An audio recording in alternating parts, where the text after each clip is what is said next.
Welcome to a world where nothing is quite as it seems. Welcome to fake Britain. Hey, police! Police officer, stand where you are.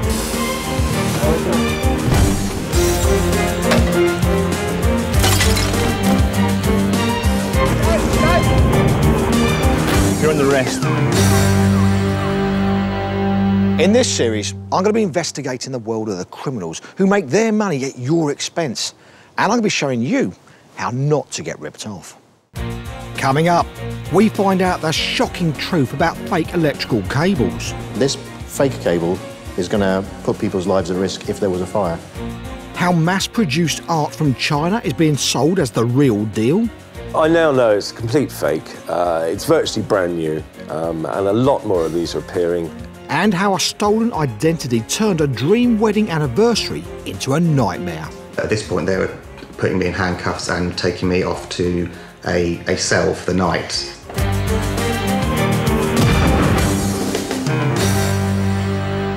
The UK has one of the highest electrical safety standards in the world. And with millions of miles of cabling fitted to our businesses, hospitals, schools and indeed our homes, it needs to be.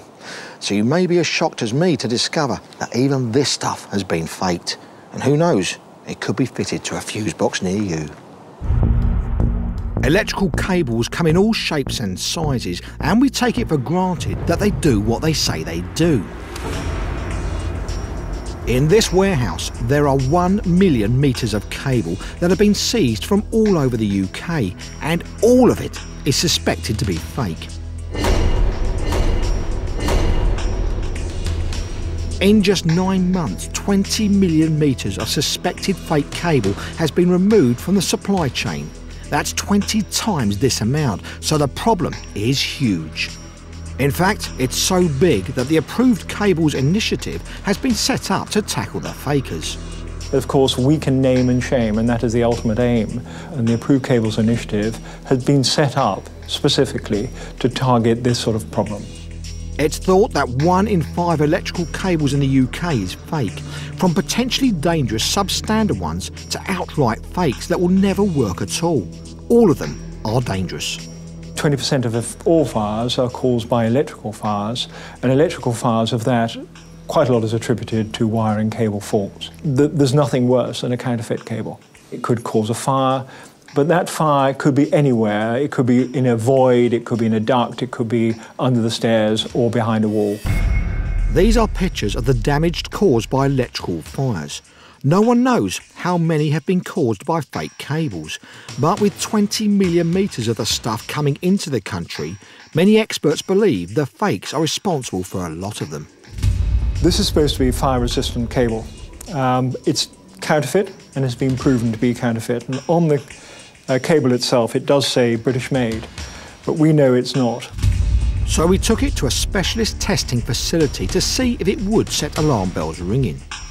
This is typically used for fire alarms, emergency lighting, so this powers the system, and it's supposed to continue to operate in the fire for up to 3 hours. So whilst the cable is burning, it carries on operating. The emergency lights have to be there so that people can see their way to escape routes, and also for the firefighting service when they arrive. So continued operation in a fire is vital for these types of cables.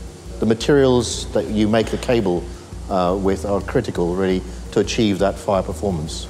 Almost all the cables that are produced in the UK have to be marked on the outside. If it's marked on the outside, your assumption is that that manufacturer is telling you that the product complies with that standard. Doug shows us how they test the cable's performance in a controlled fire. This is one of the standard fire tests that we use to check the cable. It's a simple gas burner, and the cable will sit in the rings above the burner, and it will be connected to an electrical circuit, connecting to the lights behind it.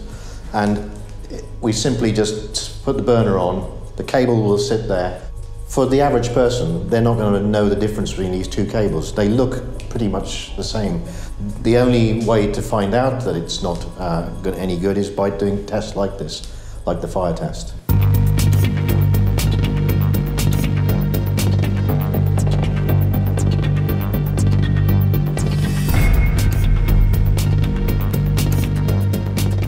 So the materials of the good cable in a fire won't give off a lot of smoke.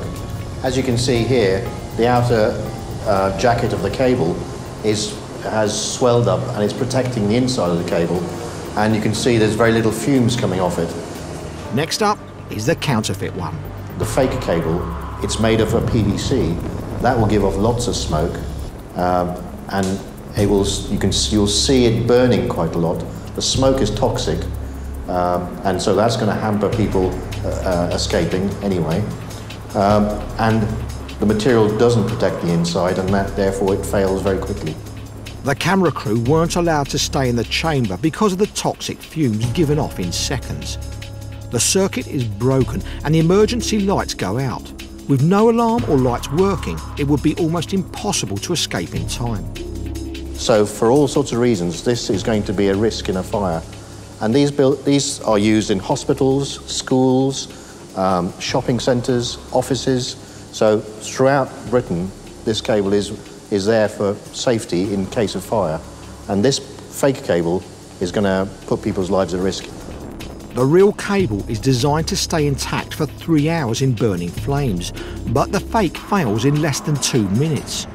By the time people realise there's a fire, it's probably too late because of the toxic smoke. And as if that wasn't bad enough, the rising price of copper has tempted even more people to make fakes. Copper is the main component of electrical cables as it carries the current. The soaring price of it means it takes just one bright spark to skimp on the amount they put in the cable for there to be deadly consequences. This is a piece of flexible cable. It's widely used all around the house, kettle leads, extension leads, and of recent years copper has become very expensive. It's gone from £2,000 a tonne to about £5,000 a tonne. So it's created a situation where people are tempted to scrimp on the amount of copper. We've found quite a lot of product in the marketplace where the amount of copper in the cable isn't enough. Sometimes by a small amount, but sometimes by quite significant amounts. And the cable is marked with the correct size, but the actual amount of copper doesn't comply with that. This is a very simple test that just looks at the amount of copper by measuring the resistance of the copper conductor. The resistance of this size of cable should not be more than 13.3. In this case, we'll see a much larger number because there's a lot less copper in it than there should be.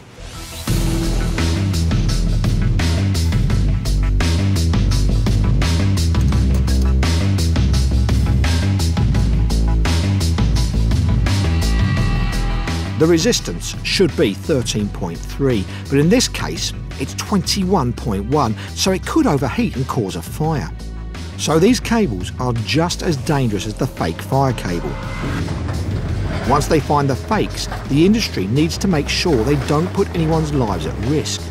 All the fake cable found across the whole of the UK must be destroyed. It is unravelled and shredded, and the valuable copper and steel is separated from the rest and recycled to make new and safe cable.